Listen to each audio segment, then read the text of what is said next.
Tonight, we're going to be talking about all of the fun reveals from Joefest. We've got new MOTU Creations figures droppings, and then we also got some Mondo real Ghostbusters. We got special guests. We got a ton to do tonight on Geek Dad Live. Everybody, and welcome to Geek Dad Live. My name is Jay. With me, very clean shaven today is Quip. You got rid of all of the hairs. I had to clean it up, make me faster, right? I just prove it. I think I'm not telling you how to live your life, Quip, but I like the little goatee look. I thought it looked pretty good. A little bit of chin nonsense. Yeah, I'll switch it up here and there. I can always grow it back. It's all good. But you've already it's played balanced. The music? You've got all this hair here. You've got all the hair, and then I just clean it up, right? See, there you go. Yeah, so you played the music, we've lit the lights. It's time to meet the Geek Dads on the Geek Dad Live tonight. Hey, here we go. That was good. Okay, we got a special guest. All right. Royalty, as far as I'm concerned. One of my favorite people on the YouTubes. No kings, Jay. Sure. You know what? You're my king, okay? Brick something. Welcome to the show. Hey, everybody. You can call me Gary, Matt. Go ahead. I'm Gary. Damn it. Gare Bear is at some convention. He told us, and I'm a terrible friend. I forgot which one. He's working. He's at a place that isn't here right now. So Gary, I hope you're having a good time. Got a lot to get into this week because there was Joefest this week. Brick, you're associated with one of the companies that had a bunch of reveals there. I am associated, yes. And then we have a bunch of other reveals too. That like Ramen Toys had some cool stuff. Big Bad Toy Store Workshop and Fresh Monkey Fiction and damn it, Brick. There you go. We've got a lot of cool indie stuff, even some Super 7 stuff from Joefest. And then, like I said, Mattel Creations has Shirella drop in this week in a couple days, like a day and a half or so. So we'll talk about that. And then we've got the Mondo Real Ghostbusters Winston and Sandman sets. Woo. Tons to get into. But before we get into any of that, let's say hello to the chat. We got Mecha Man Blade here, Tony Johnson, Toy Manoids, Dora Laxian, Brian Carr, Paul Galliano, Matt Bush, Stanley's Toy Channel, Jack Knight, Dave, Toy Manoids, Mint with Card. I'll do Matt again if I haven't. Shelf Presents, Gady's Toys, Flasha, Memes of Eternamia is here. Shiny Plastic People, Video Power Gaming, Brian Carr, Will Rodriguez, Gage Bullock, Josh Lane, Sci-Fi Toy and Fun, Michael, R.I.P. Q Stash, Rick Jones, Studio Henge, Tony Taponi, Allison Troy, Master of Research, PD Dubs in the house, Mr. Chris Specs is here. Let's see, Angry Elf, Macanita Silva, Smedberg is here, Pablo, Topher Khan, Jay, and Sonor, Angry Elf, Cops and Crooks, Bulletproof looks like, Cops and Crooks. More royalty. Colleen Filter is here, the queen of Geek Dad Life. Yes. McQueen! Tension on deck. Hit the like button, everybody. That's important too. Brian Stavler's here. Okay. So, $5 super chat. Okay, sorry. Yeah. $5. So hear me out. The Cobra Snake armor is about the same size as Classified Hound, right? Come on, Lenny. A HasLab, maybe give me 112 Transformers. And that is the end of Transformers talk for this evening. That's it. You paid $5 for it. We're not talking about it. We're a Transformers channel now. Quip, what are you talking about? We're pros. No notes. Right. We have a couple anniversaries for GDL families. We got Brian Carr, member for 24 months, Video Power Gaming member for 15 months. And maybe some more people will join the GDL family memberships.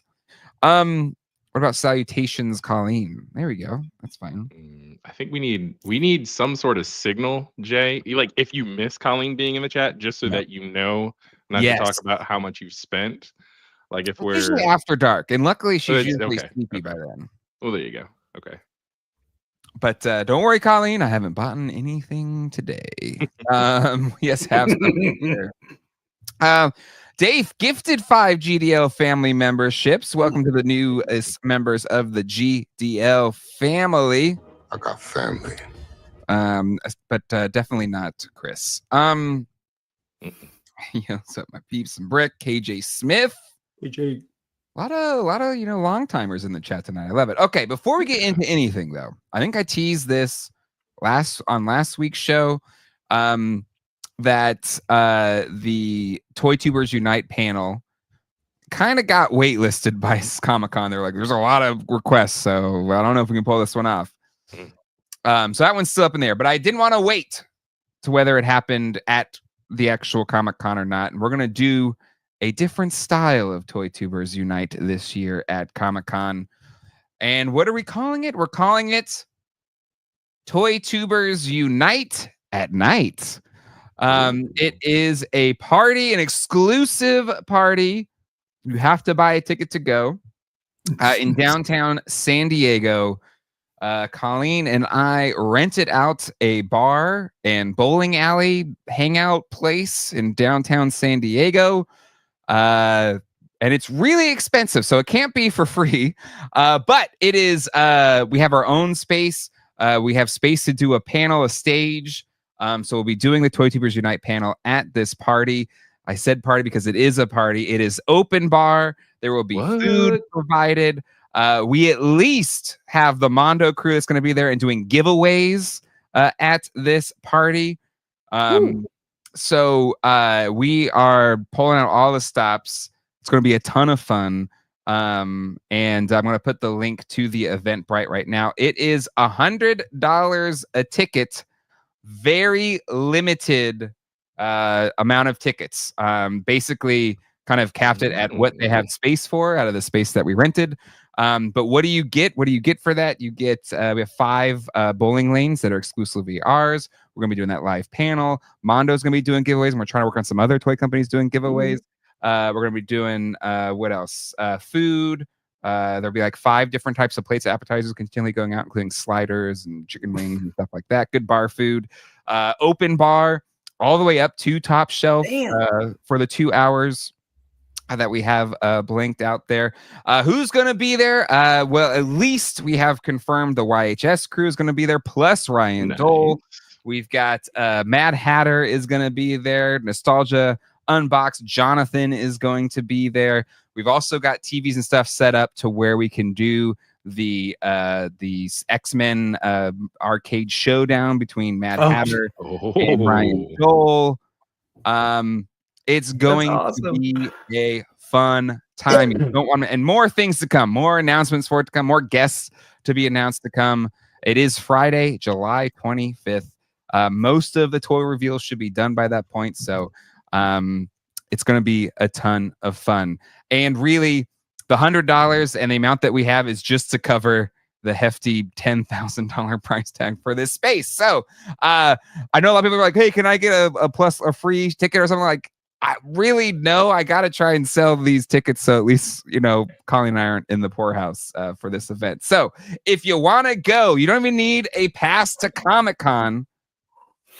You just got to be in downtown San Diego Friday night. Come hang out. Toy Tubers Unite at night. $100. I mean, open bar. You go out to some drinks in San Diego during Comic-Con at night. You could easily drop $100 over 2 hours. So, and the giveaways, you can more than make back your money from a Mondo figure giveaway. These are Mondo giveaways. These are not, $10 toy giveaways. These are Mondo giveaways. So, and again, working on some other toy companies. Hopefully, can be there. Do some more giveaways. More to come. This is just the tip of the iceberg on everything that we want to do for this awesome party. So I'll put the link again in the chat and come hang out. Pay to get in, roast Johnny new toys for free. Exactly. And just also hang out with us, hang out with fellow toy geeks, toy collectors. It'll be a ton of fun. I'm not sure about live stream on this one. Just be depending on what type of setup or what type of that could be hard. Yeah, but plus you don't know what with the open bar, you probably don't want to do it live. You want to edit. That's a good point. And, yeah, there are all sorts of rules. Like, wouldn't you get demonetized with alcohol consumption on a Oh, stream or that'll something? be fine. No, well, maybe we'll record and post later or something like that. You can edit. Anyways, come hang out. It's $100. Buy your tickets now. There is a limited amount, so once they are sold, that is it. So get your tickets now, and we'll have ourselves a good time. And more guest announcements to come. But as of today, announcing Nostalgia Unbox, Mad Hatter Reviews, Toy Anxiety, Ryan Dole, the Mondo crew will be there. But much more to come. All right. Toy tuber turn up. All right. I like it. I love it. My hope, and I know there's a lot of other toy tubers that are going to be there, and I'm friends with a lot of them, even the ones I'm not friends with. I want to try to have this be the greatest assemblage of toy tubers in one place ever done. Like, I want it to be like the end of the night, we just have all of us take one big picture together. I thought that'd be kind of fun. That would be fun. So that's the goals for the night. So if you're in San Diego, even if you're not going to Comic-Con or even Southern California, come on down, have a good time downtown San Diego Friday night. It's going to be hopping. That sounds awesome. Right, congratulations. Come down, break your California side. I am, but if assuming air travel still allowed, I'm going to be in Japan, coming home from Japan again. Ooh, very nice. Are you hitting up the Disney places? Because I know your bro. No. Okay, all right. No, I am not. Yes, my brother does work for Disney, but it's Oriole and Soul Land Company that runs that actually, and so he does not get free tickets, even though that's his portfolio. He is the executive in charge of all the Asia stuff or Japan stuff, actually specifically. But nope, he can't get anyone for free. Well, then is it even Disney, bro? No, I'm kidding. Exactly. It's like I gotta just Ralph worked there. He had a and friend pass, and he would get me into Disneyland. I'm just saying. Ralph I can get it. Unfortunately, I'm stuck with Anaheim and Orlando and Paris. Unfortunately, honestly, the Tokyo Disney resort is so freaking cheap to get in. It's expensive. Everything else about it is expensive, but to get in is pretty damn cheap. It's like $40. We just went last summer. We did the whole thing, stayed in the hotel and everything. It was fantastic. It's a shorter trip. It's like 12 days this time. So you should make a stump Toy Tubers Unite panel, see if you guys are actual pros. This is just the beginning. Like, we're gonna have a lot of fun ideas. It's not just gonna be a boring panel. It's live. Everybody's gonna have drinks. It'll be fun. Well, maybe. Nostalgia Unbox. I'm already wasted just thinking about an open bar. Remember how fun he was when him and Hatter were drinking during their live stream? Just that time, however many other people will have in person, live. So come on down to the Tavern, East Village Tavern Bar in downtown San Diego. Okay. Oh, the URL's not working. Is it too long? Ugh, what a pain. Yeah, I think it breaks it up over two different. Hold on. Let me send it a shorter link. Maybe this one will be short. No, it works. It's just dotting, but it's when you click on it. It does work very good. Nice. Yeah. All right. Buy your tickets today, please. Otherwise, at least it'll be a gigantic tax write-off.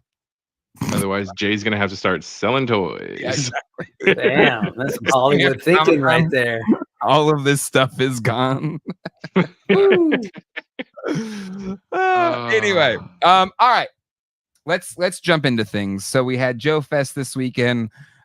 Brick, you are part of the Spiro Toys team. So I guess what if somebody's never been to Joefest, what would you describe it as?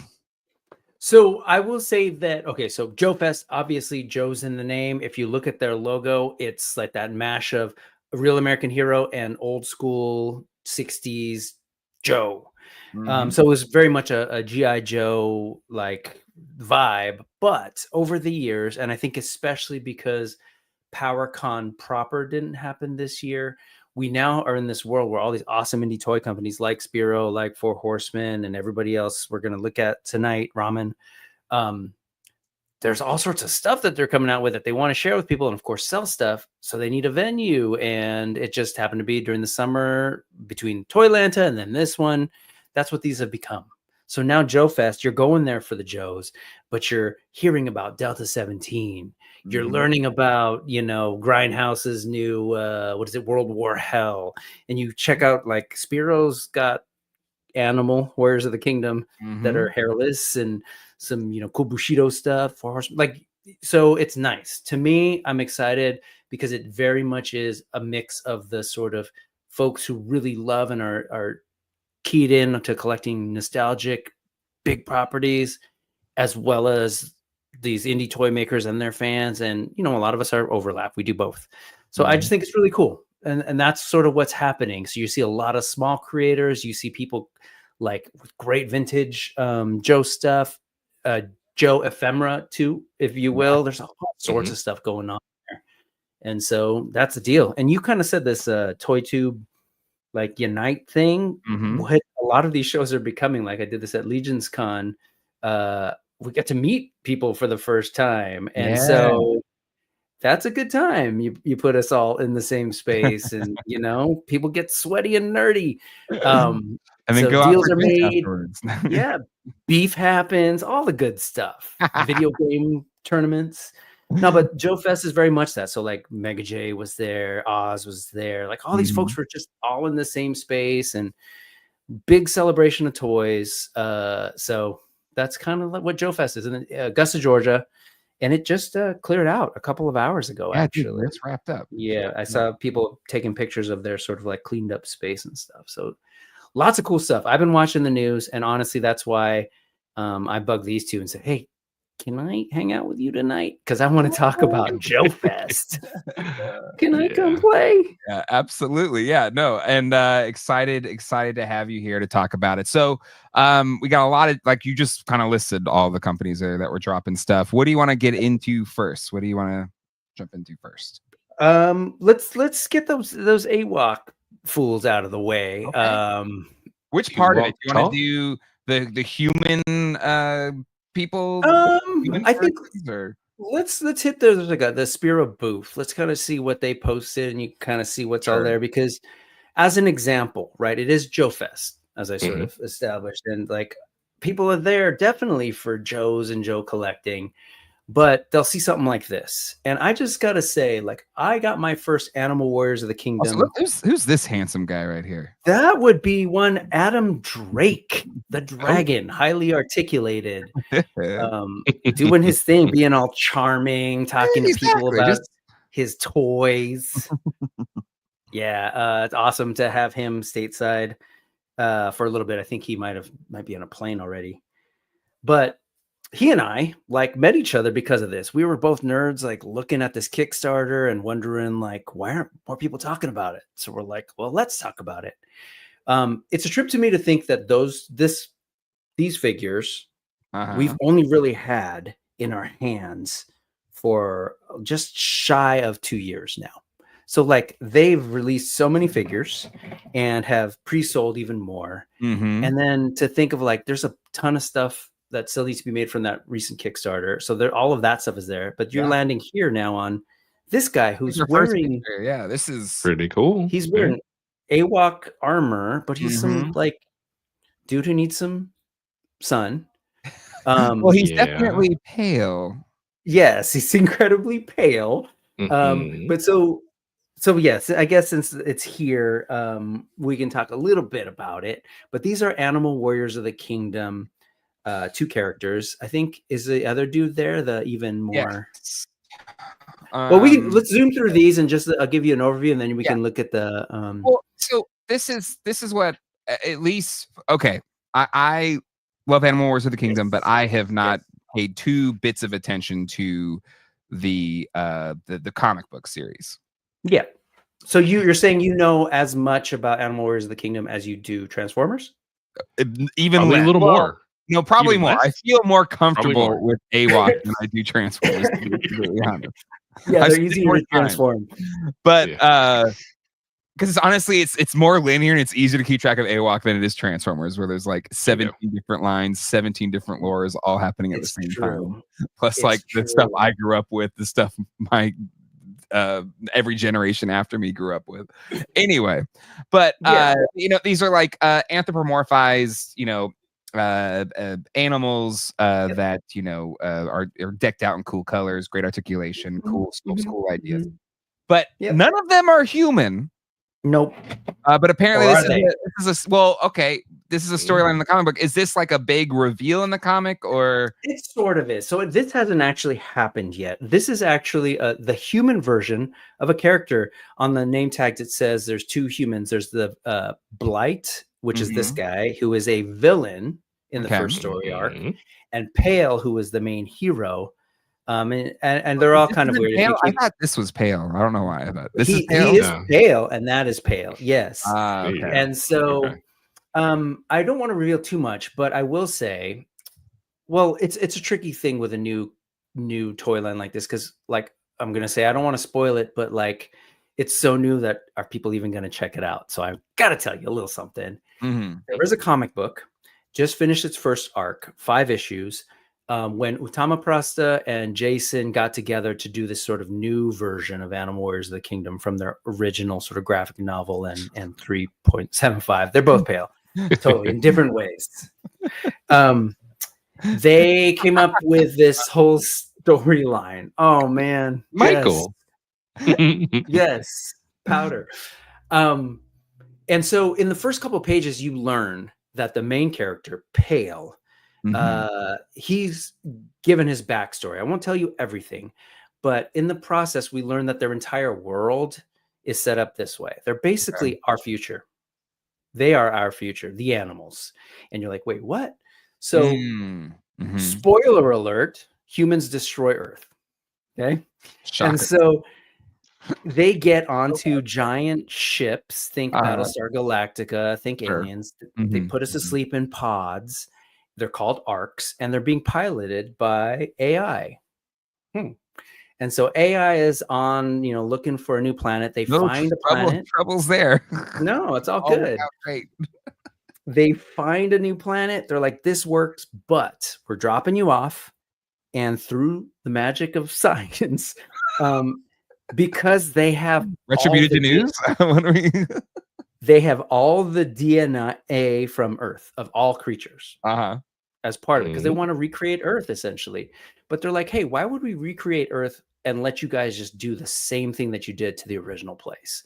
So AI says, I'm going to take the DNA and transform humans and blend their DNA with species that did a much better job at being in balance with nature, which is why Pale looks like an ape, which is why Atreyu looks like a lion, and you've got elephant people and rhino people. That was the AI's big plan. As you can imagine, not all the humans might have been good with that. So you start to see in the comic book the conflict, and Pale finds himself in the middle of this story.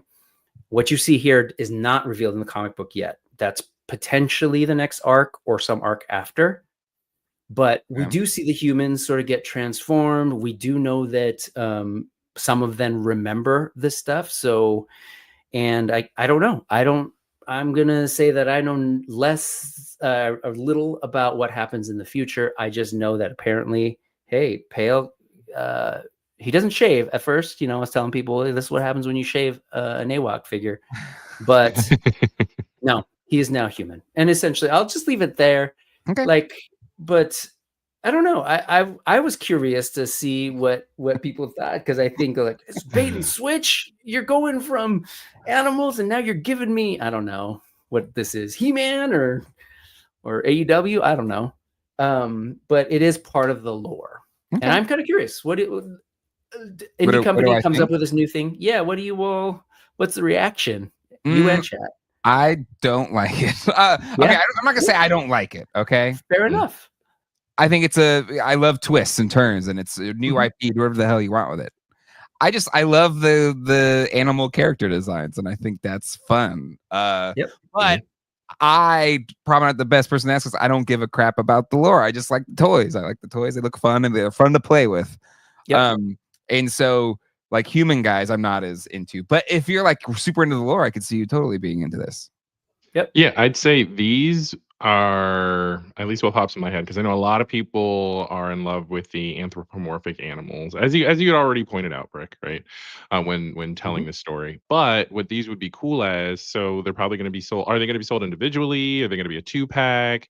I was thinking maybe like event exclusives. Like I think the people, as Jay pointed out, who are really really into the lore as well, are going to like these. And Mhm. I don't dislike them. They're just They cool look great. They look figures. great. Yeah. They do look great. It's just wondering, how do they fit into the display? Like they're gonna need their own little area of the display if you have a whole AWOC kind of vibe going on. Like they're not necessarily, are there more human characters that you're going to develop along with this one? Okay, okay, all right.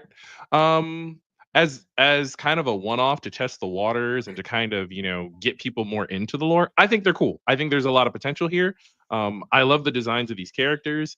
I know there's just a big, oh, is he? Oh, they're barefoot. That's interesting. Okay, all right, because I'm kind of zooming out, looking at all of them, but I like the story. Barefoot makes them interesting. Well, Let's stop there and process this a little bit. Maybe it's like a well, No, yeah. I'm just kidding. Tarantino kind of thing. I don't know. Just like Well, because I know, so I don't know, like that gives me more of like a blood sport feel. Like I don't know that they have armor, they have like, that's not, is it a pauldron? Yeah, yeah, that's a pauldron. Yeah. So all Then of the stuff Maybe there, slide- except for the waist down, yeah. Okay. actually, and his belt, but the arm Yeah. sling and the forearm things, they're all pieces from other. So it's interchangeable. Yes. Yeah. And I will just say, imagine what this is in 2000X, the Snake Men do some things to Man at Arms, right? Mhm. Spoilers. This is like a phase of the character. Is this permanent? Who knows? Like for fun, let's say who knows.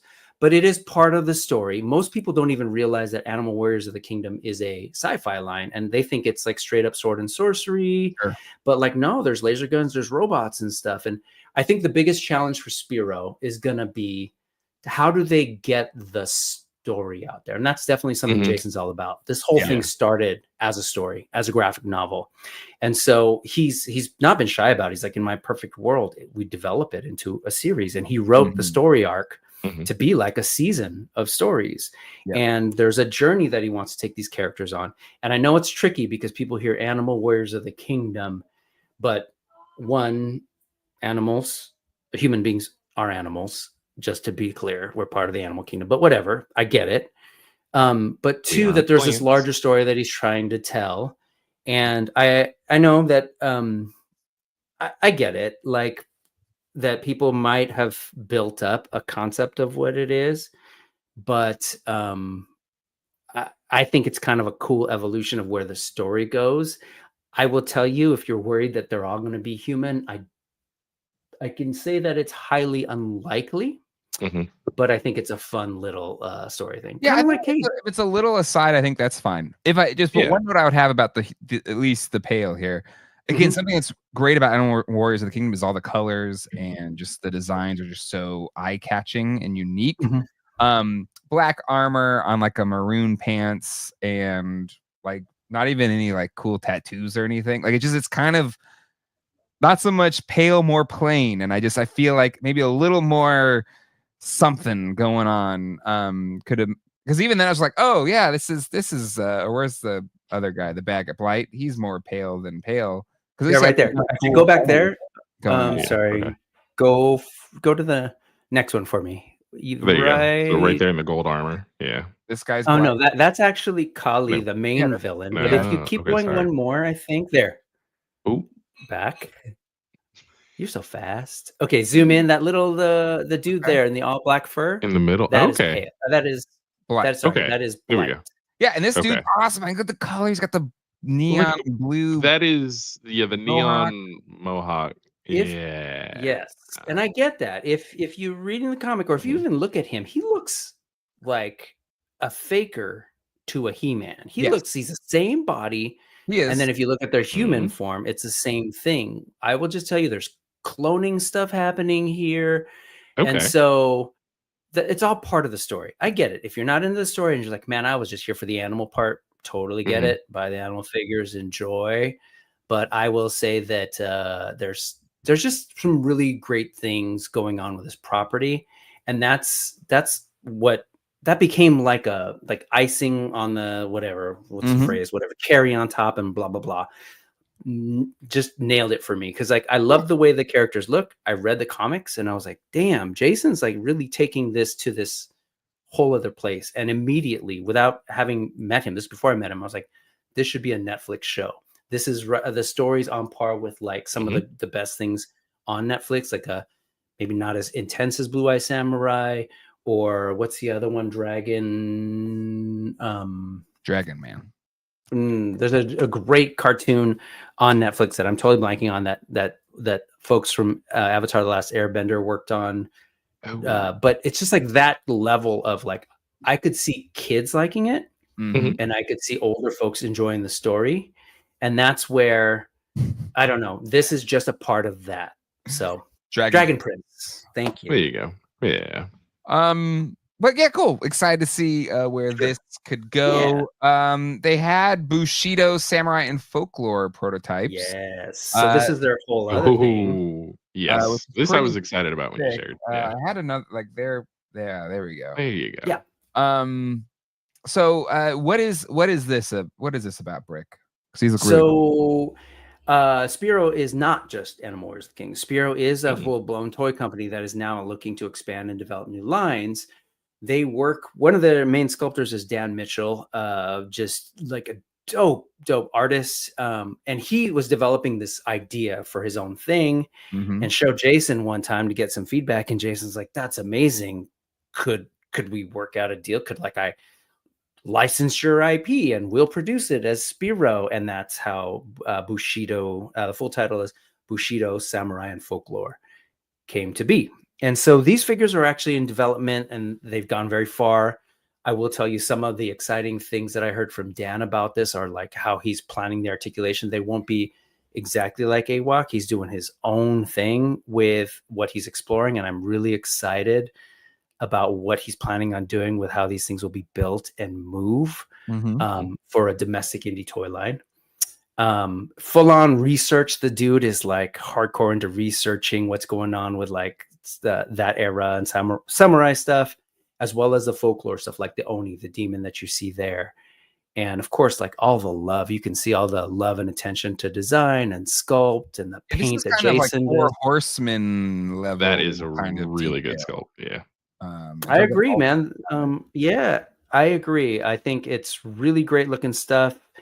Everything on there, I'm just in love with. And I'm a big One Piece guy right now. I just hit episode 1000, baby. Damn, nice. So in episode 1000, we're in the Wano arc where that's sort of like samurais come into play, and you sort of see Dan loves One Piece, and you see some of that stuff in what's happening here. But whole new line, whole new world, separate from Animal Wars of the Kingdom. Spiro, to me, like part of the reason I wanted to jump on tonight is again to talk indie toys and talk about like, hey man, these toy companies that seem indie today may be, hopefully in the next couple of decades, be the big toy guys in the future, developing the things that we can all get nerdy about. My students can get nerdy about, younger kids can get nerdy about in the future.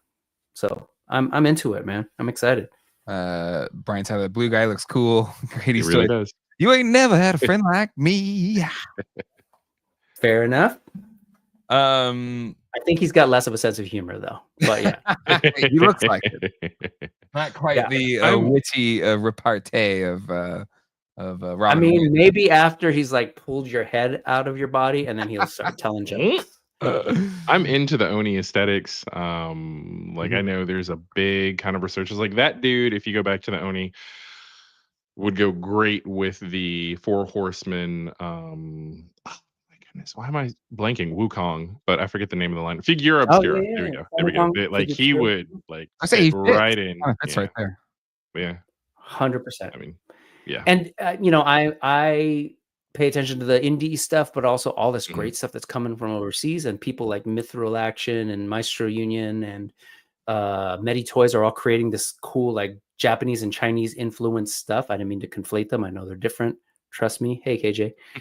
But there's some really cool stuff happening with all of that now, and it's cool to see Dan bringing us into that world over here on the stateside. So it's cool. Sure. Absolutely. For sure. Just to make sure we got a lot to get to, so I don't want to. Yeah, we could move on. But I did love Alan and Dale. some of the because this was on the Kickstarter, right? Some of their Kickstarter figures. That's the first time that has been revealed with, and the soft goods by Eric Harker. Yeah. Beautiful. Really It's gorgeous. Really good. Yeah. Really, really good. Looking forward to that cassowary. So that's there to calm down the folks in the chat who are like, "Boo, humans! Don't worry, the birds are coming. Birds are coming. Elephants Those are birds coming. are rad. Rhinos Those birds are awesome. coming." Hey, listen, Paul, I know you go to Comic-Con every. You better be at the Toy Tubers Unite party. Okay, Paul? I'm just saying. Get your tickets today. Right now. We actually had our first ticket sales, everybody. So get your tickets. There's only so and so many available. And then once they're gone forever. All right. Let's see. Do you want to jump into Ramen Toy? Sure. Let's do it. Let's check them out. What's Ace got cooking? Hey. Now with more aces of aviation. I didn't intend that, but that worked out well. Worked out very well. It's not the most detailed picture. We got a kind of a Val Kilmer-y looking guy that we can add in here. Al Vilmer. Yes. So yeah, I mean, these look really good. But I don't know if these are ones that I would buy. I love Top Gun. It was one of my favorite movies as a kid. It was one of the VHS tapes that I own, and I mean, I had VHS tape. I mean, you only had so many VHS tapes. So if you had one and you liked it, you watched that thing over and over and over again. And that was one for me. But I don't feel as compelled to buy these, but these are really nice. I've seen them in person. They look incredible. They're not official, but they're probably the most officially official ones we'll ever get.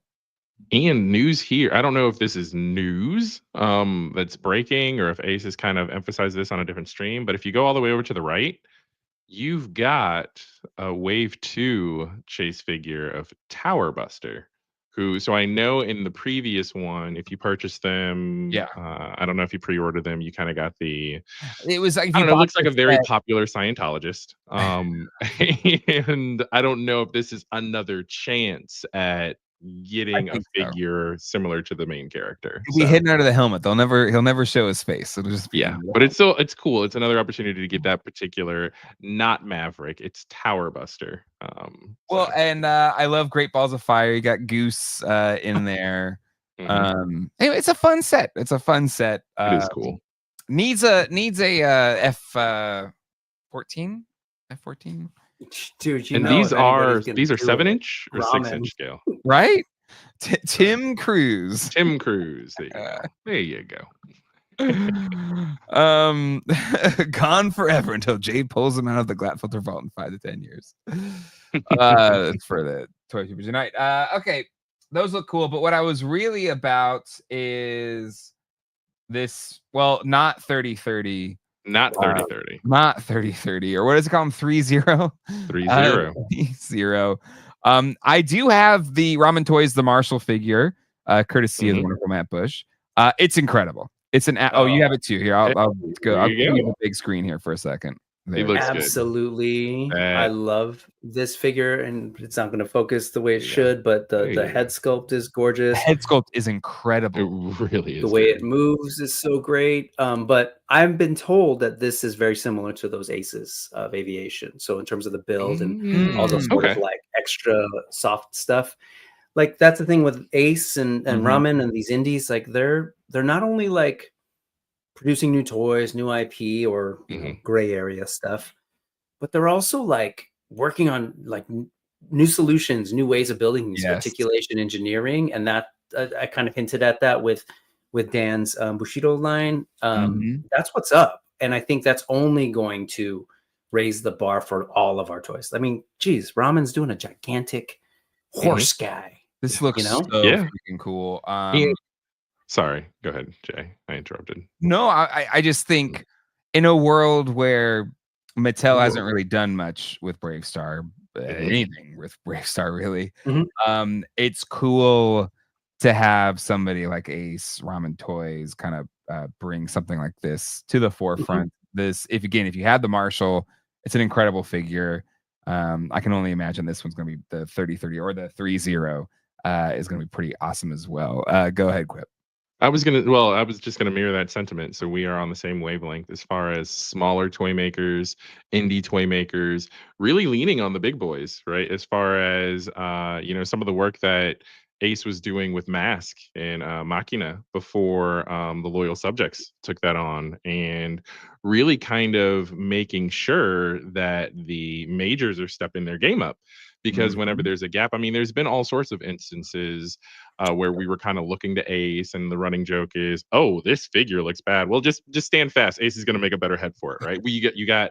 I'm not down in Rat King, but you had the response to Rat King, and then there was supposed to be a collab between Renders Effects and Ramen that made Super 7 go back to the table and say, "Oh, well, we're going to give you this Rat King from the hockey game." So it's really making sure that okay, if other people aren't making it, Ace is providing a service, he's filling in that gap, and so are some other indie toy makers, and I'm all for it because toys beget toys, and these are getting better and better. Well, that's that, and I don't know if that's a very successful business model for Ace. Like I would think he would want to get to a more official level, right? And I think and I think he's earned the right to, just based on what he has come out with. Like the quality is there. Yeah. I just wish that he could get some of the licenses to kind of. Yes. He kind of has to do these in small runs. He can't go all out. He can't market this in a way that if he actually had the license would do, right? Like he could sell a lot more of these if they were officially licensed 3030s or whatever, right? And so while I appreciate that he's kind of kept toy companies honest and like, hey, you're not going to make it, I'll make it. But I do wish that, Loyal Subjects got the license to do Mask. I don't know if that happens if Ace didn't actually kind of keep that fire alive or show that there was enough of a demand to buy it or pay however much money for it that he was getting for his sets. So, so this is really cool. But I hope, and I think he has this a dream or ideal as well, as he gets to the point where he actually gets the the official license, so he can go from indie smaller toy company to that mid-major that we talk about, the Mondos, the NECAs, the Hyper 7s of the world. I want that to happen for Ace, and that's the model that Hot Toys took, right? Hot Toys was doing some of these gray area until Fervor got enough. They got hot enough, and Marvel and other companies started to officially license through them and give them those licenses. So again, if you like these toys, buy them from Ramen Toy, and hopefully Ace gets that opportunity to really, really do something with a license that we know in his hands it would be handled respectfully, caringly, and it would be done with the utmost of craftsmanship. Yeah. I love this figure, and but it was a cool human cowboy, but then they turned it into an animal, and I was like, what? How are they gonna do that? They totally just jumped the no. This is an instant pre-order, man. I'm all about the non 3030. I think it looks great, and I agree with you though, in terms of, I know they're trying to figure it out. They being Ramen have secured the license for Gatchaman to do, which is great. Gatchaman 2 at least. So I know they're trying to work it out, and they'll get there. But in the meantime, they're proving to everybody that they can produce dope toys. And here's the thing, like you said, what's Mattel been doing with this license? Like, I love Mattel. I'm a big Masterverse guy, but this is a different level and quality of toy. Oh, it is what I'm seeing from there. So it's like, I don't know. I think that raises some great questions and makes us wonder, what else can we see in these toys? And I hope that eventually Mattel just sort of feels like, oh, okay. That's a great point. They give the team, Nickelodeon gives TMNT to everybody. Ace, you see to make some TMNT stuff. You'll get TMNT is for the streets. It is out there. You just have to go to Paramount back. Hey, can I have this? Like, yeah, sure, go ahead. 10,000. You actually get a TMNT license with a Paramount Plus subscription. Yeah, I was gonna say, I don't even make toys, and they just gave me the license. It's like, all right, cool. If I ever make toys, I'll start doing some TMNT. Katie starts. I have the TMNT license. Just showed up at the door one day. Yeah. Oh, They're like man. AOL CDs back in the day. They just show up. But I mean, even sort of what Hasbro's doing with Ghostbusters Mhm. right now, right? Of Mondo doing the higher quality, more like cartoon specific detailed Mhm. figures. And Hasbro's doing kind of the old stuff, like they're re-releasing the Ectoglows and things like that, right? So there's nothing that says that Mattel couldn't do the retro carded, retro styled Brave Star figures Yeah. and then give the license to Ramen Toy in order to do these more hyper realistic sculpts, things like that. I mean, it could be done. It could happen. Yeah. It could. Ooh, look at that guy. Let's talk a little bit about Let's talk about who did Big Bad Workshop's PowerPoint, because look at that N that just dropped. Like, what kind of peanut butter and jelly that's operation are huge. they running over there? Also, I love that. I don't know if this is on purpose at Joefest, but the Maybe. screen, whatever they're using for like the presentations, it was kind of like Wavy, a yeah. warbly screen. And so everybody's slides, the people who took pictures of the slides, they're all kind of wavy like this.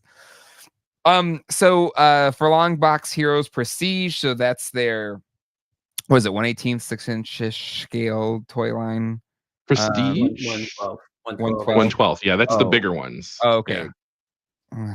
I can't keep track. I'm not good at math. But these will slot right next to like Big Bad Workshop's other stuff, like Cool. their Operation Monster Force and stuff. Monster Force. And, yeah. But yes, we got a Vacation Tick as the Comic-Con exclusive early bird That's awesome. pre-order. Vacatio. Vacation. So he's pretty cool. And then cool. we've got some Rocketeer. We got Betty Page as Betty the Page Rocketeer. Rocketeer. That's cool awesome shit. shit. Yeah. Honestly, all of these are pretty damn cool. I know it was a bummer that the more superpower style ones that Toy Otter helped with got kind of axed. Yeah. Thanks tariffs. But these are still going along and are like official, Big Bad Toy Store workshop figures. But yeah, no, these look like a lot of fun. The one I'm definitely going to get, and I think a lot of people are going to get, because this was like the most popular of the superpower style one, is the Rocketeer. It looks really, really good. Quip, what's your thoughts on this guy? He looks great.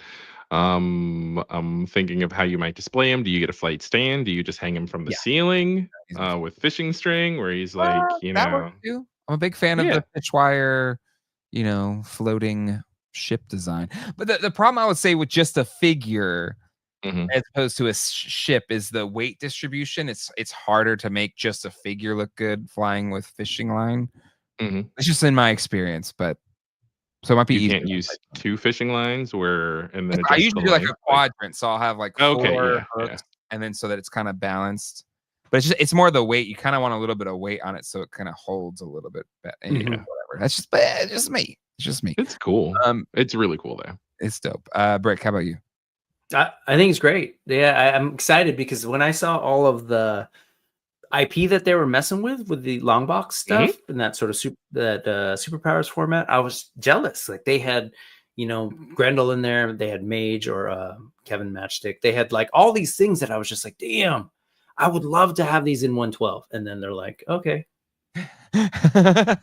So I'm happy. Yeah. And Loose Collector also has done some of these characters. Like they're doing a Grendel, they're doing this, but they also tend to be on the pricier side. And so I don't know. I think either way, the more options are great. And I know, like, based on what I'm seeing here, if they also have, I'm assuming maybe Arlen's working on this, Pelletier, who does a lot of their sculpts. The sculpts and the designs are going to be great. So we saw it in that Betty Page sort of prototype. Like the sculpt is looking good. So looks really I'm excited. Really, really good. Excited for him as well. That wasn't the only thing that Big Bad Toy Store or Big Bad Workshop had to talk about. This is up for pre-order right now. You got your Cops and Crooks Bulletproof figure. I know there's a lot of Cops and Crooks fans out there. This one looks pretty damn good. Brick, what was your thoughts seeing this bad boy? Yeah, this is like an IP that I was sort of remember seeing. Yes, but there was this stuff about the sculpts. Like it was cool, but it was that very stylized art it's direction. a weird sculpt. It's They were weird. big, blocky, and it was cool for that art direction. But to see this, like, it's really neat to think that I could have this character next to some Joe Classifieds, next, like, they and can all kind of mesh, you Yes. know. They can And play. I think he looks really great. The redesign is really solid. Sunglasses are tricky, right? Like, in fact, I was showing some pictures on my show earlier today, and in the case, it was like, "Wah." A but little bulky. Yeah. but he looks good, and dude knows how to style his hair, so he looks good. Soft goods are kind of tricky, but you know, it's cool. I'm just curious to see how far they're going to go with this line. I'm excited to see Big Bad Workshop get a license of this size, Right? and yeah, it's really cool. And it's interesting but I'm curious to see like what demand there is, right? Because Cops and Crooks is, God, what would you say out of the A, B, C, D, E, F, G tier level? C. Like, where does I call it a C tier? C? I feel like C is a bit generous. I feel like this is maybe. I was gonna say I was going like D, like it's okay. But again, probably depends on when you're born, and you know, it didn't last as long either. So no, wasn't it just 1 year, 2 years, maybe? It's kind of a 1 year wonder. It was quick. And it's one of those ones I think like also clearance for a while. I think these hung around the shelves like KB toy stores and stuff like that for a minute too. I will say back in the day, what frustrated me as a kid was that my Joes were this big. Yeah, they were these weird. guys were this big. TMNT were this big. MOTU was yeah. this thing. We're in the world now where folks are kind of like hovering in that 6 to 6.5 to 7 inch range. It's cool to see them all hanging out. So yeah, good times. It's because it's just we're getting to the point now where how much IP is left to like tap into to like make a new toy line. So if you're a newer toy company trying to get in the game, if you don't have your own IP, like what's left? Because Nacelle is kind of scooping up a lot of the kind of the lower tier. I mean, I'm not saying lower tier in that it's not good stuff or good quality. I'm just saying like not as popular an IP or whatever. It's like Masters of the Universe or Turtles or Cowboys and Mesa. Yeah, right. Like SWAT cats. I know there's like kind of there are sculpts made for SWAT cats. It's a matter of it coming to life. But anyways, I think it's cool. I love more IPs getting some love. Quip, what's your thoughts on this? As Brick pointed out, the hair, the sunglasses, the trench coat, and the spats makes me feel like he's a member of Morris Day and the Time. He looks good. You know, he's gonna sing Jungle Love. But he also reminds me a bit of and I believe, chat, correct me if I'm wrong, the Streets of Rage character Adam Hunter is loosely based on or inspired by Bulletproof. Am I correct? Because I mean, there are definitely hints of I'm catching hints of Adam Hunter, who is one of the main characters from Streets of Rage. That's one of my favorite characters. And so this is just I know less about the IP and more about what it's inspired, but just objectively looking at it, it's a cool figure. If you could just devote some of the energy you have to Adam Hunter and Streets of Rage to maybe some Optimus Prime and Transformers, I think your audience might be a little okay. Never. I mean, listen. I thought our coverage last week was great, Rick. I don't know what you're talking about. I mean, I'm not a huge Transformers guy, but when that guy says they come from planet Energon, I'm a little bit. I don't know. Love you. Anyway, no, these look really cool. Let's see what else. We got giant O-ring figures. I didn't even see these. Oh, those are from indie maker Viper 6. So I saw those and they were just fun. Those are like human size. Yeah, that's amazing. So, like if you click through them, like those are 2. And I want to say that Zartan has a different head too. Like it has the Ninja Force like mohawk and everything. There you go. Mohawk. Yeah. Oh, there you go. I mean, that I saw in a couple of the Joefest streams, and I just thought that's really rad. I should include that on the list just to share some of the fun stuff that you see at Joefest. smaller creators. It looks like doing they really cool actually things. took the mold and the toy and literally scaled it up. It looks Well, pretty damn accurate. Like Gentle Giant has done that, or at least with I think they've done it with R2 scale. and Boba Fett. With okay. I've seen them at Comic-Con and stuff like that. Okay. But it's a much simpler articulation, right? It's the 5 POA Right. thing. But, the Super 7 store has one of the giant Kenner Darth Vaders in it. Oh, sick. Okay, cool. Yeah, gorgeous. they're awesome. They're really neat. If I had space, I would have them. But like doing O-ring in that like human size scale, I think it's a ton of fun. It is pretty cool. So I wish they could do this for real, because Hasbro, like let them make these. I sell like 10 of them or something. I don't know. Yeah, it's crazy. That'd be fun. Cool. That'd be a lot of fun. And then we've got Super 7. They ain't dead yet. That's exactly what I thought when I saw the announcement. I was like, the death throes, I'm still alive. Still here. They ain't dead yet. $130 for 2 figures. But hey, you know what? I spent $202 on 2 Ghostbuster figures, so who am I kidding? That's like $30 more than a fun night with a bunch of toy tubers, man. You're right. You're right. Open bar. Yes. Giveaways for Mondo toys.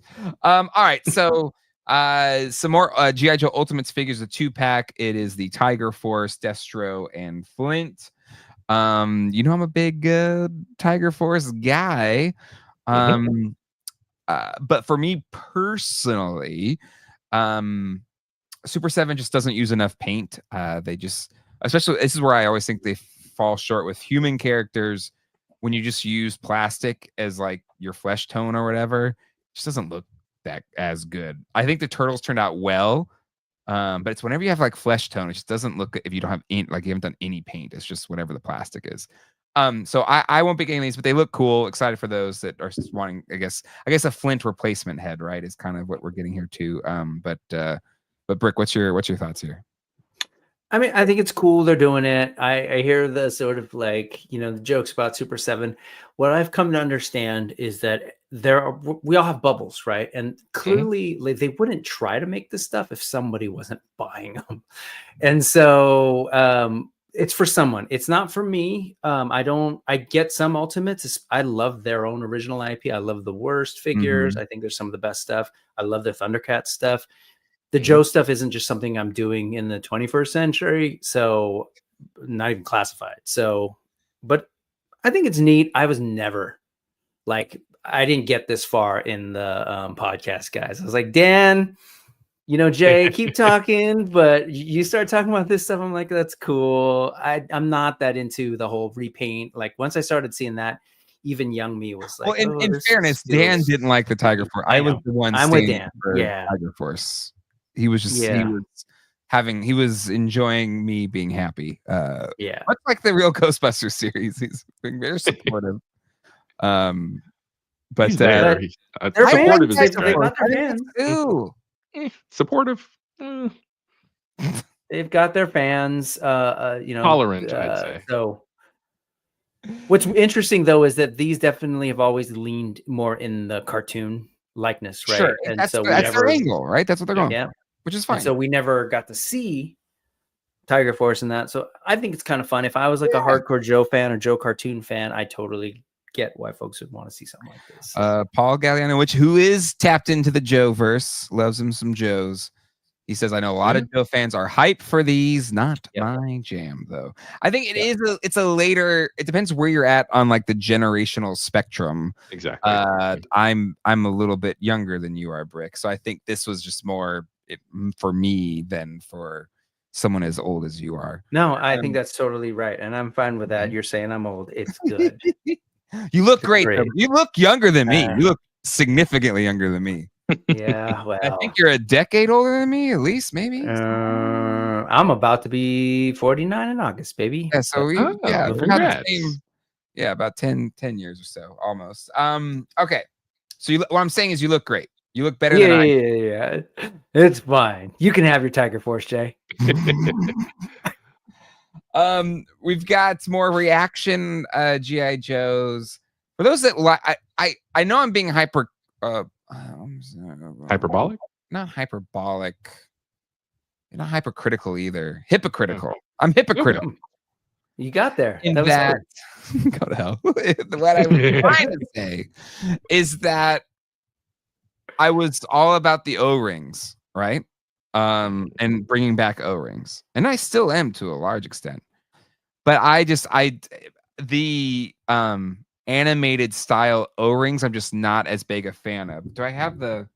I bought a few of them, and I don't think I'm gonna be sitting right next to me. But they don't, like, when you compare them to Delta 17 and what they're doing, like, it just doesn't compare to the quality and caliber getting Delta 17 for, you know, maybe a little around the same price. So it's not for me. Yeah. But for those that really want those looks, cool. I'm happy for you. Yeah, I think that's it. Again, to my earlier point about we're in our bubbles, right? But as Paul pointed out, like I'll admit I was a little bit surprised to know that there's actually some hardcore G.I. Joe fans that really, really want more of the Ultimates. Because I've heard other hardcore Joe people being like, those are the worst things ever. Super 7 should disappear. So it was just, it's always a good reminder to know that, like, there are fans out there. And I know there are people who want to continue their 3.75-inch collection. They're getting characters they never got before. And let's be honest, like, I had a pretty extensive ARAH collection, 3.75 collection back in the day. Mm-hmm. And even though they weren't trying to look like the cartoon, some of them looked very, like, weirdly simplistic and cartoony. And so I could see these totally slotting in with one's classic collection. Although that, what's the name of the Cobra Law? Did the Cobra Law Troopers have a specific name? All I know is that original figure was one of my favorite figures they ever made. So that one had a lot more details. So you're totally right that that's like 100% cartoony and super simplified. I shouldn't say oversimplified. Yeah, but still cool. If you're in the movie and now you're getting like the Jinx that look like she was in the movie, that's cool. Yeah, we got a lot of people for them. Black Star Ninja, man, I love these O-rings. They are the Joe figures I dreamed about as a kid, as I was all about the cartoon and the movie, loving them. Mm-hmm. I know in the Joe community, very similar. Well, I don't know if I'd say it's more voracious between the 3 3/4 scale, like Joe collectors, and then any of the like classified, any size other than 3 3/4 scale, right? O-rings. But it's similar to the Black Series versus TVC debate on the Star Wars side of things, where you have some purists who just want that old vintage style. And the cool thing, though, is, I mean, I guess you can make the argument about splitting your attention between too many different scales, too many different sizes. But the fact that Ultimates exist doesn't take away from this O-ring line, right? So just because it's not for you doesn't mean you can't be happy for somebody else who does enjoy it. Me personally, I don't collect either, but I think the Ultimates line, the G.I. Joes, I was really, really tempted to pick up Duke and Cobra, a Commander, a little while ago. It was around like Thanksgiving, Christmas, when they went on deep discount. Because they are cool, just objectively. Like, I like that cartoon style. They were a little brighter colored as well. And I kind of fall into the same camp as Jay with liking the Tiger Force, because it's interesting, right? They have the different animal prints and it's brighter colored. I get it. It's not the olive drab or anything, but it's just kind of cool. So I don't. Olive drab's just like year one. After that, they kind of just go and do their own thing, which is cool and dynamic. I think this is my chance to get those like first couple generation sculpts. Okay, shows. They were already done by that point. Anyways, fair enough. It's also just what I had, so it's just like that nostalgia for it. Oh, yeah. All right. Let's see what else. Oh, I did want to talk about. We have some more Joe stuff. Little light from the Hasbro team on the Joe side of things, but we did have a digital render for Beachhead and Quick Kick. Quick Kick. You would be Quip Kick, right? That would be your. I suppose I would. Quip Kick. And you would be not even involved. Okay. Be on the side eating a hot dog or something. I don't know. He'd be the green shirt, chilling for sure. Kind of cool. I like the classic looks more, I think, but it's just me. I think Night Force. Night Force. Yeah. Yeah, they've Nighttime got is the right little time. they've even branded their grenades. So on there, it's got little Night Force logos. Yeah. It's kind of cute. Well, That again, that's a variant that I'm just not that compelled by. Give me tiger straps, baby. I want tiger straps. And Python. It's cool that you can fishnet collect looking things. the smaller teams, right? If you're just like, so you don't have to feel like you're all in on everything, being a completionist with Joe. If Night Force is your jam, stick with Night Force. If Tiger Force is your jam, go with Tiger Force. If it's Ninja Force, there are all sorts of little microcosms of Joe that you can get in and get out. So Very I'm true. all for it. And I love that they've like added like the little elements, like the Oni mask that he's got going on there for Quick Kick. And did Quick Kick have that hair in the first Quick Kick? I've been paying close enough attention. I think his hair was more like the extra head that you see floating there. I think it was closer. I don't think it was as flowing in the wind. He looks good. I like that a lot. And it's funny because they're Night Force, they're a little bit more of the green. They almost look like, like they olive drab or whatever, or like they could be hanging out with the Commandos, and that Storm Shadow and Snake Eyes were a part of, like, back in the day. I think they look cool. Not my thing, but I've constantly impressed by what Classified does. Absolutely. They just keep doing some amazing things. And there's range. Like, I can't wrap my head around being like the Marvel team, Star Wars team, or the Joe team. And they kind of have to like find that balance of, making certain people happy, the people who love Night Force, the people who hate whatever, and people from the early 80s to the later stuff.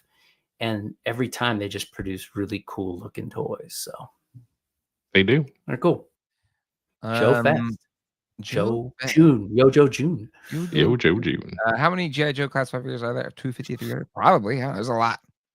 Paul Galliano, what's nice here is we get a Quick Kick that actually looks feasible to go into battle. Put on shoes and a Kevlar vest. Yeah, no bare feet, which I'm sorry. That's a good point. I don't like this. I don't like this anymore. No, he's got shoes on. But yeah, let's see. Mad Hatter, can we get a Quip Kick Kickstarter going? You can call him Quip Starter. Smedberg, so no sign of the police officer reporter. Yeah, I think to put up a little pause on that one, given the status of the world. They're waiting for the heat to die off. They're not the best time. They had to make more masked heads. Oh, sorry. Keep going. Yeah. I mean, just don't make them. Move at the studio hinge. Always dreamed of having a mission ready Quick Kick. The vintage ones seem like a training mode. Yeah, for sure. That's true. Yeah. Practicality in a G.I. Joe figure, lame.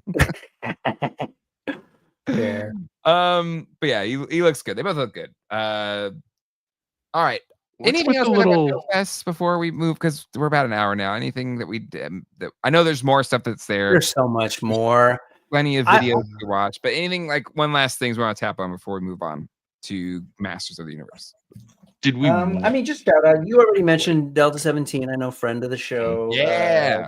And Toy Connections. Yep. I just wanted to say, like, after those reaction figures, that I think it's super cool that we are in this time period where the fans of even these sort of older format can be fed both with actual official G.I. Joe stuff through Super 7, or can add to their collection and explore new worlds and new IP like Ken's with Delta 17, Ken and Steve's Delta 17. So it's just a really cool time to be into toys, and that's what I'm super intrigued by. Joefest blending that heavily Hasbro, nostalgic collector sphere with the indie stuff, and folks are just happy and can hang out. So they at least Delta 17 I think are the standard, in my opinion, for O-rings in terms of quality.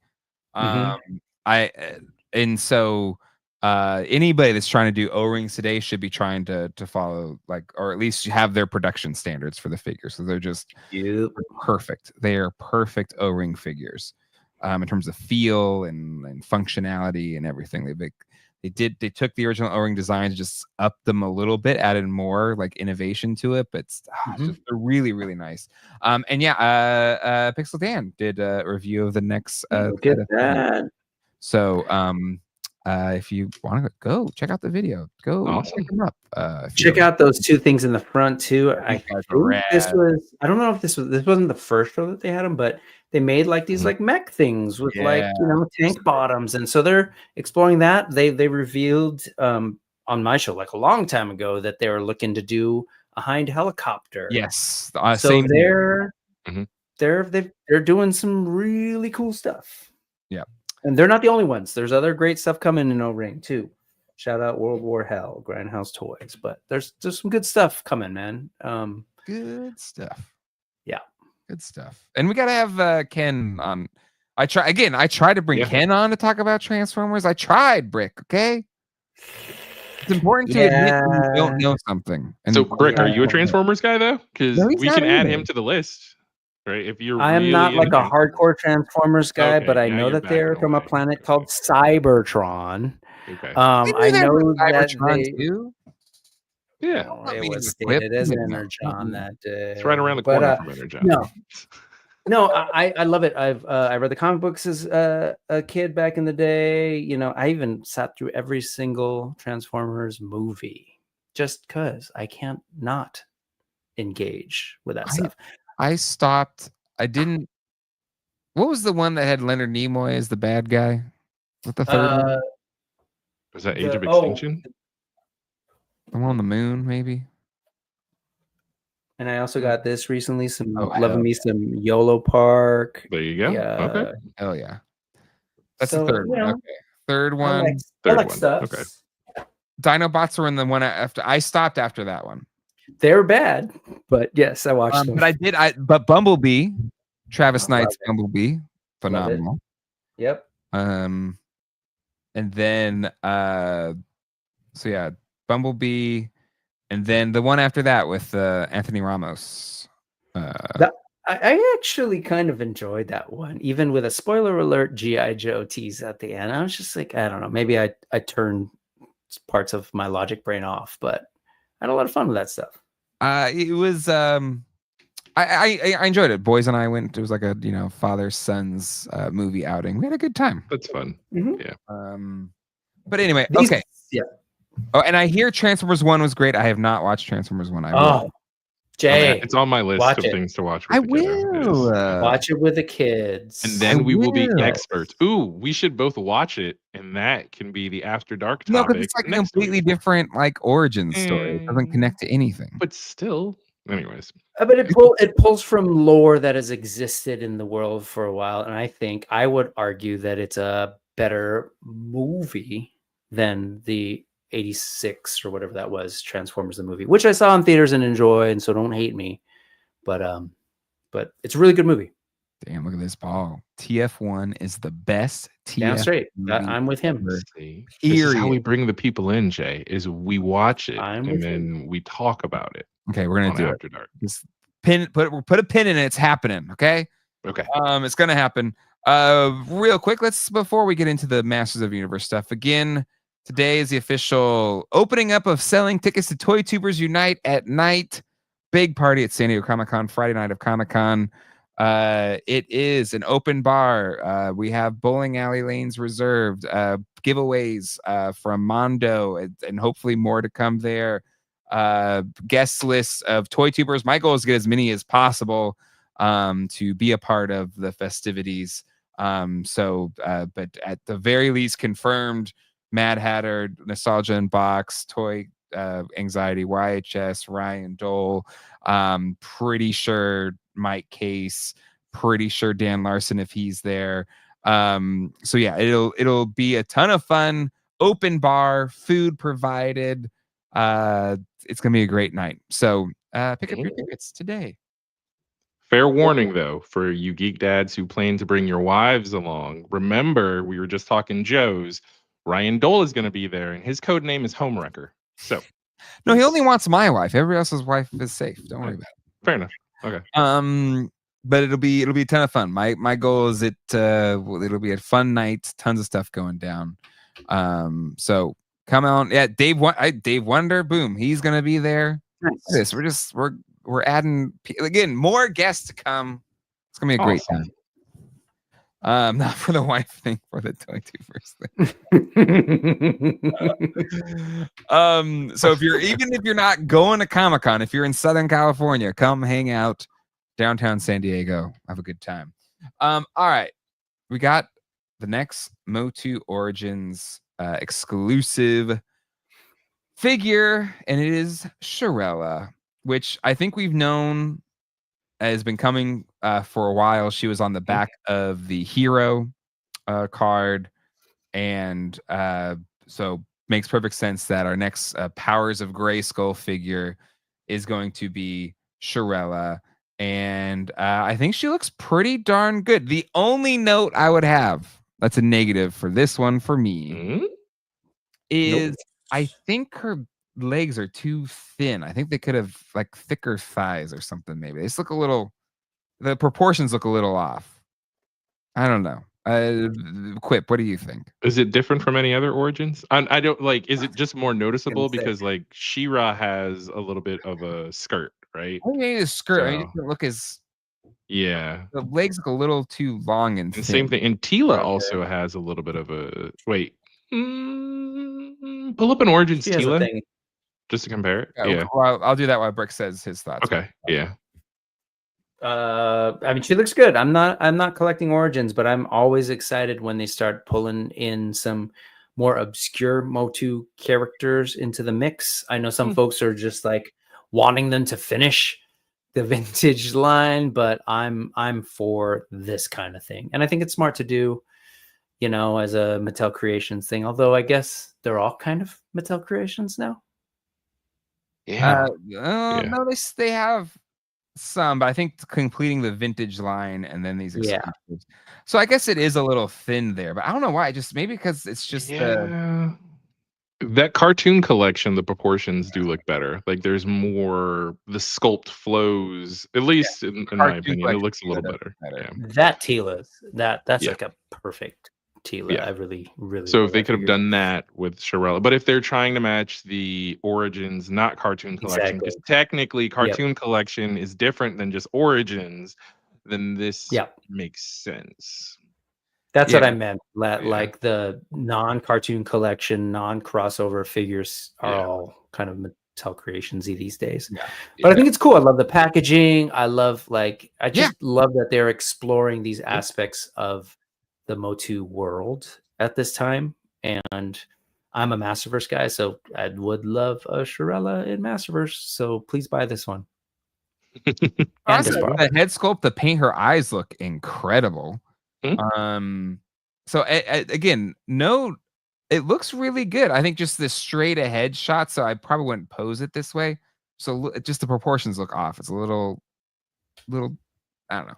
Anyway, it could be a photo thing. She seems to be able to hold the bow and actually draw the string back too, which I know that's a big sticking point for any figure that comes with a bow and arrow. Yeah. She seems to be able to hold both, and at least from the promo shots. So hopefully that's the case when you get the figure. No, she looks great. Yeah, I think she looks really good. It's good scale. You know, it definitely has that classic toy vibe, which really, you know, Origins is all about. That's the appeal of Origins. Looks good, man. Yep, agreed. Give me the Masterverse. I don't see why they wouldn't. I don't see why they wouldn't. Actually, there's the images of was it He-Man from the new movie? It was like from the behind shot. I don't know if y'all saw that going around the internet. Wait, you're talking about the actor? Yeah. Didn't they? Okay, sorry. I thought you were telling me that you've seen something about Masterverse. I gotta say, yes, I've seen him. I've seen him. Just there's a movie out there percolating. Yeah, no, totally. You want to shave his legs? Are his legs too thin? What? I thought he looks good. It was like a fine backlit shot, but but I guess all that is to say, like, you know, if and when that movie comes out, I assume there will be a lot of figures there too. Maybe, you know. Yep. So there's more coming down the line. I've heard there were some issues with Skeletor though. with Well,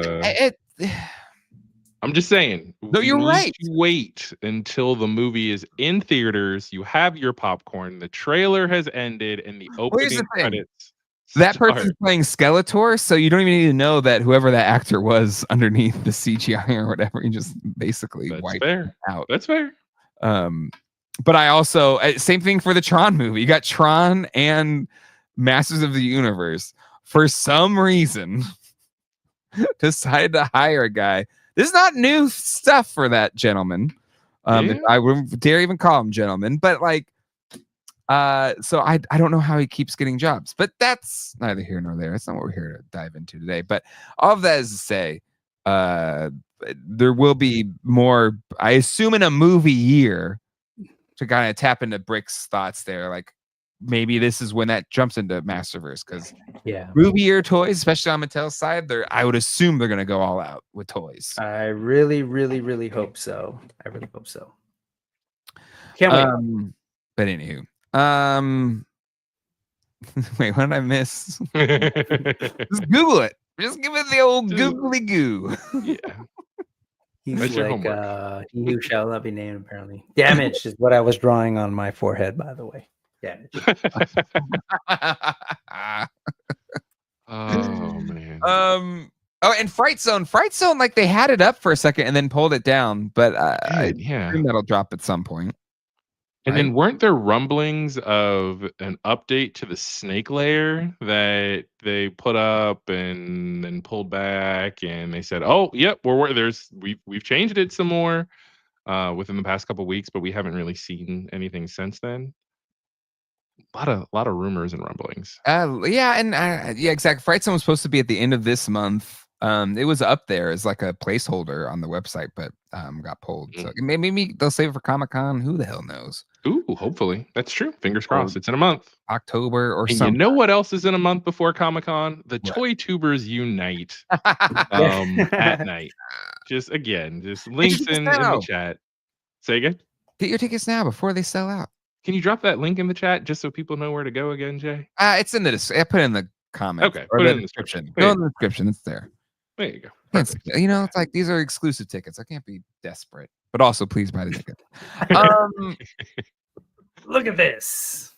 Real Ghostbusters, Winston and Sandman collector's pack. Hey, hopefully everybody here watching right now has given a peep to my review of the Mondo Peter Venkman and Sam Hain sets. It's a review of both the regular and deluxe sets.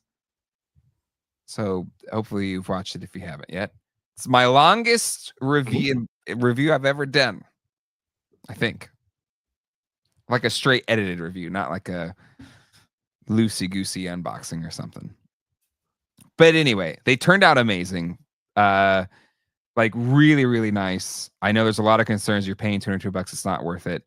But the quality and the feel is exceptionally more exceptional than like a Super 7 figure or a NECA figure.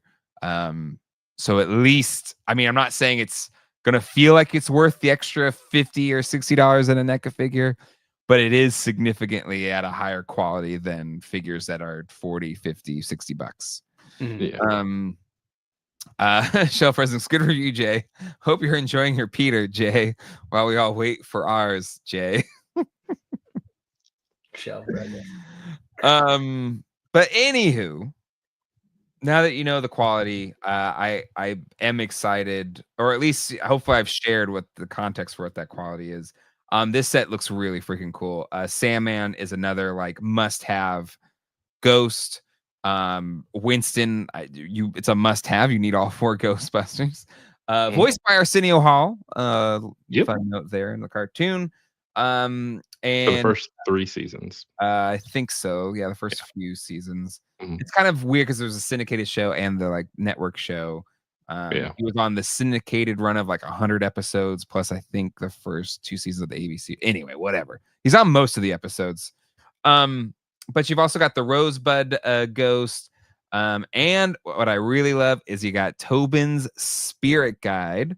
The Tome edition. I hope maybe with Ray, because in the show too, they had like a digital version of Tobin's Spirit Guide too that they would use sometimes. But really sick set. You got 2 different faces here. I made my note about it needs at least 1 extra set of hands. I did hear from some of our Mondo friends, like duly noted. I think they also felt the same way after getting them in hand. So hopefully some type of solution there soon down the road for getting some more hands. But in the meantime, just super excited for the set. It's a must buy for me. Brick, how about you? Where do you side on these Mondo Real Ghostbusters? Where are you at? So one, I don't really get a lot of.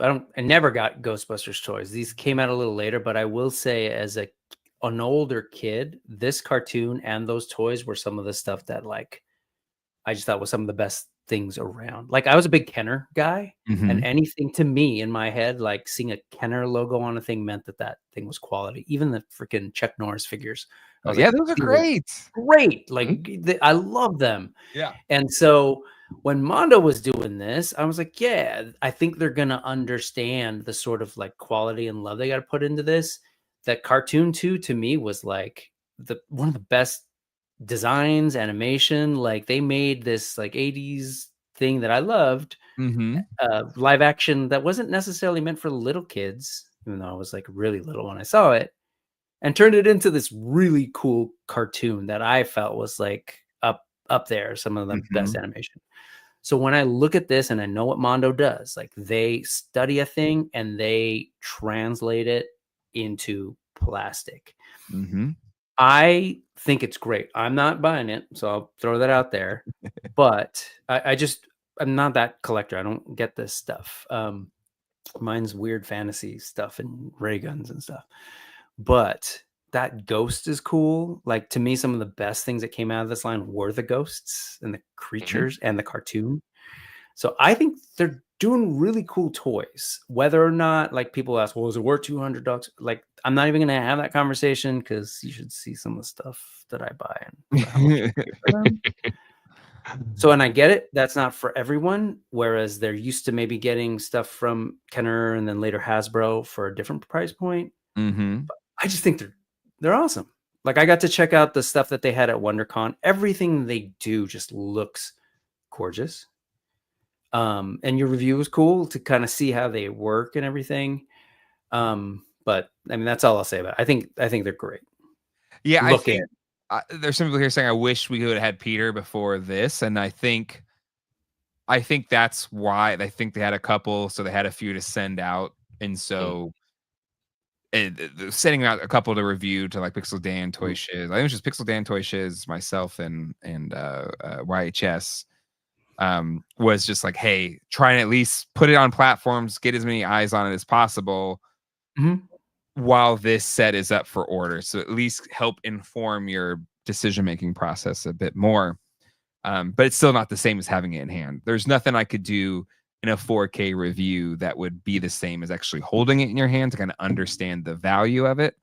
But yeah, I think, to your point, Brick, even if you aren't buying it, you can appreciate it because it is art. It's like an art piece. The paint on it is just insane. It's kind of like, I said this earlier about Super 7, where sometimes like the sculpt looks amazing, the render looks amazing, but the execution on paint sometimes like, God, you just didn't really do justice to this really cool sculpt or whatever. This is where it's like you got a great sculpt and then they just went all out on the paint. Like there's no spared expense because the budget is so high, like whatever the licensor made them charge for these is so high that they didn't short it anywhere. And so it makes for a really damn good looking figure. Sorry, I'm laughing because I actually saw John Hammond on the streets of San Francisco yesterday. But oh yeah, wow, he's doing okay. I'll show you pictures later. Hey, that's a fair point, John. I'll buy them when they send them to Mad Hatter to review. There you go. I still haven't opened my regular one. Maybe I'll send that to Near. I'll see if that'd be nice. If Peter's cool with me sending that to him. All right, Quip, what's your thoughts here? My thought. So first thought when I saw Sandman was I don't remember signing off on my likeness rights. Um, just from the head to body ratio. Again, I'm gonna have Wait, to what's your talk hat to size again? Peter What's your about that. fitted hat size? I forget. I feel like I It's still have a it's bigger melon, maybe. I don't know. yeah, it's sizable. I want to say it's. I forget it now. Do But the yeah. smile. Do So the smile. Do the smile. see, it's just It's like a I little flood or whatever. I think we Sue. need I to think you talk can to sue. Alex and attack Peter. Yeah, I don't like it. I don't like that they just put my head sculpt in this 2-pack. Um, but as far as the figure goes, it's really cool. This guy's a little funny, but like if you were to close out and then look at some of the other accessories, as a whole, Winston. I mean, representation matters. He was always my Hell favorite, yeah. and I think even as an adult, I kind of feel in with Winston, right? Winston is the proxy for the audience as far as him coming in and just being like, okay, Mhm. this is some nonsense Yeah, going fuck on your here. nonsense. So Yeah. yeah. Your So energon cubes and your Cybertron. exactly. So Ooh, look at that but as thing. a whole, as see, that's a great shot of all three of these together. Um Yeah.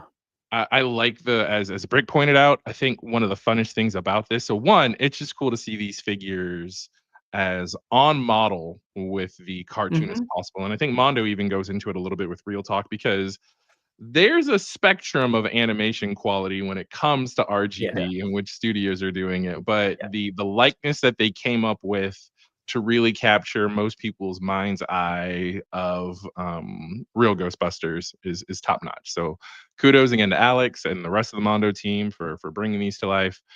Hopefully they get to people soon. I like the little if you were to close out, I like the ghosts that are being trapped that also come with the Yeah. individual Ghostbusters. That's a really fun idea. I don't know again licensing rules and rights, but even if they started to do little blind boxes of other random ghosts at that scale that you can slide into it if they don't release the big ones, that's a fun idea Oh. for some figure photography. And also, as somebody pointed out, and you talked about hands or something where you can kind of switch things up a bit down the line. So kind of already putting my bid in for a Slimer expression pack. But it can be an event exclusive and it can and the packaging can be like Ecto Cooler, the vintage Ecto Cooler, where you're getting the Slimer expression packs, but then you can throw in a couple of hands for like the Ghostbusters as well. Smaller things. But yeah, I think I love the little ghost. I think my favorite ghost that has been packed in is of course the Slimer with Mhm. Peter. But it's just cool looking at the little guys going into the ghost traps, and it's just fun all around. You could tell that the people that make these toys like toys, right? It's not just a business to them; it's a passion, and so it's really cool that comes through. Mhm. These figures exude that passion, and so I appreciate them. No, I agree. My favorite shot that I did in my review, Mhm, not to get high on my own supply, but I think it was indicative of the engineering of the figure. mhm, Was I did a shot kind of like this, where I had Peter only 1 foot kind of on the ground on my little spinny thingy, and mhm. then I had the other foot on the pedal of the trap, fully on the pedal, Mhm. and then the ghost attachment was inside of the trap. And it's a spinning, little display thing, a little laser Yeah, Susan kind of thing. And the figures, articulation, and like engineering with the proton pack on and the Balance. stream on, nothing was falling over. Yeah. yeah, And That's I was cool. like changing directions and stuff like that. And that's really impressive, I think, for an action figure to pull off, like on multiple levels. I don't know if that just is me, mhm, but I've done this enough. I've tried to do shots that looked cool in a video review for a toy for many different toy lines. And I was just like, yeah, that was the thing. I was like, this is so much fun that I'm not having to finagle or make this shit up. It is literally like doing it for real. And because there's been other reviews where it's like, nah, it keeps falling over. Screw it, I can't do this. Whatever, it's so annoying. yeah. Like Super 7 Turtles would do that all the time, or one it would fall over. It wasn't able to like hold its own self up. And so anyway, I really appreciated that. And speaking of revolving displays, this actually reminded me of a point earlier when you talked about giving the individual packed Peter potentially to Hatter. Of course, you want to check with the powers that be at Mondo to make sure that's cool. Before you do that, also see if you can get Johnny Nostalgia in the mix, because I know on one of their Friday streams they were talking about doing something fun where they're like handing the figure between one another, like between the screens, to see if you can help facilitate that. That Maybe. might be fun. Yeah. But anywho, that's all I got. That's all I know. Gentlemen, any other things as we wrap up the show tonight? Oh, geez, just lots of cool toys. No, nothing new. I just this show alone, if you look at this episode and think about the range of stuff that's out there, smell the roses because it smells good. Like, as a toy collector, things smell Never good. be this good again. Seriously, like right now, I was saying this on my show. It's like World War III could be tomorrow. It's the worst time. Like, I need to escape, so I need to like be mindful and do some gratitude. And I'm looking at this, and I know it seems kind of petty in the state of world, given the state of the world. But damn, you just like small toy makers, big toy makers, like artist-driven toy makers, like Mondo. Like, it's all there, and that never ceases to amaze me how upset some of our fellow toy collectors can get and rage on this thing, and I just don't get it because it has never been this good. Agreed. I'll just share that. I love it.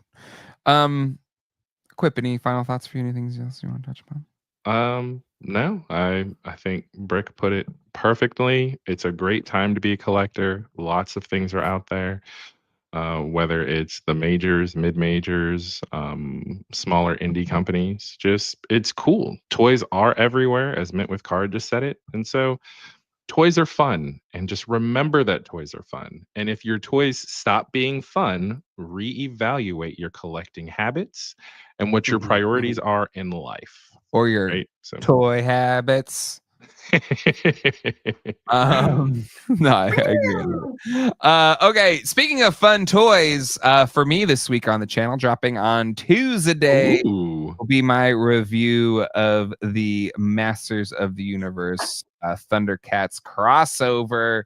I forgot Mattel sent me this, and so like I had a stack of boxes, and so working on the review for this right now. It'll drop on Tuesday. So stay tuned to the channel for that.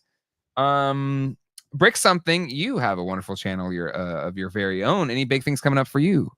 Yeah, actually, so I briefly mentioned that there's other O-rings out there. At Joefest, this new company called Grindhouse Toys. Oh, yes. Are you familiar? Okay, good. Because no, Jay, they were at IshCon. Yes. They're supposed to drop their Kickstarter like a week ago. Is it live? The 13th. It's live and it's funded. Like they've already gone past it. So I gotta have them on. Still got like 20 days. Yeah, they'll be on my channel in 2 days on Tuesday.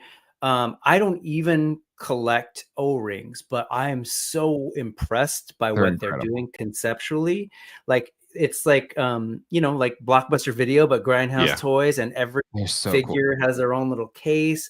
They're like little movies. So they at Joefest, we didn't take a look, but they have like those old school movie standees that you'd see like in theaters or in the. They had those of different characters. It's just cool. It's horror. It's military. It's the stuff. So go check that out. And that's so Tuesday. Cool. They'll be on my show. And then next Sunday, back to the news. I need to hit them up because it's in our video. The toy hunt video that Johnny New Toys and I did of IshCon. They're in that video.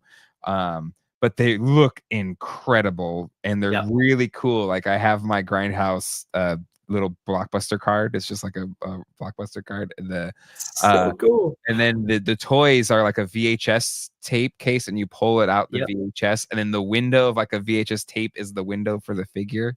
Really, and they've cool. got the little like labels of the thing, and on it is like a price tag that's totally Toys R Us. It's just it's really sick.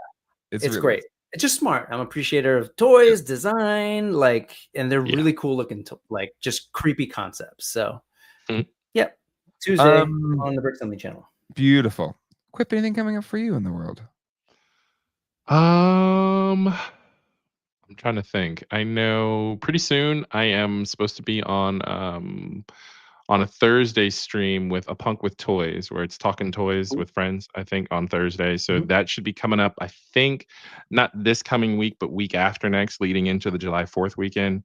And then after that, I'm also going to be on Geek the F Out on a Saturday stream with Nice. Lucha Johnny. We're just going to be chatting. I know Nice. Brick's been on there before. So yeah, I'll Wake up be early is I'll be nice. around. Get up early. I think it's 8. I forget what time In we're the actually starting. morning? In the morning? Is it 8? Is it 8? 8:30? No, I don't know. I'll need to check with For Lucha Johnny. for me, Sorry. it was early. It's like I think it's like 10:30 Eastern, but for me it was Okay. you know, it's like 7:30 in the morning. Yeah. Ooh, fun. All right. We'll have a good So time. yeah, it'll be fun. I'll get more details and make sure that I have the exact times and dates for each of those streams Yeah. next week. Go easy on him with Sinners. He knows what he did. He knows he failed in not watching it, but Did he at least watch? Oh, I need to check with Lucha to see if he's watched it because it's on streaming now. Because his big thing was he didn't want to go to the theaters because people are peopling. And you know what? To be fair, You should just wait we till went after it's to- on HBO Max, and then because it hits on July 4th, right? No, you don't wait. You pay for it. You support the art. You support the artists. It's I a pay for HBO Max. Is that not fantastic movie. But anyways, yes. Anyway, on that note, thank you everybody for coming to hang out tonight and talk toys, especially indie toys. Gotta give them some love. Patrons, we have After Dark after this. We'll hang out, share some of our latest hauls, do some toy hunting. Anything can happen. So patrons, go hang out over there. Like I said, my review of this figure will be up on Tuesday. Toy Geeks will be it'll be on Wednesday because we had to bump our recording to Tuesday this week. And then Ryan Dole couldn't make our recording, so we're going to have to switch that one around. But I think you won't be impacted too much. That'll drop Wednesday, and then the last Ghostbusters ones drop after that. Anyway, thank you so much, everybody, for hanging out. Brick, always love having you here, my friend. Quip, I'll see you in the next one. Have a great night, everybody. Oh, and one last thing. As Johnny Disco says, SDCC whatever, Toy Tubers Unite is the reason to go to San Diego. Memes of Maternity Man, $2 super chat, thank you. And Doom, G.I. Joe talking cartoon of the 80s super chat, thank you. Didn't miss it. We'll see you all next time. Hasta luego and goodbye. Nailed it.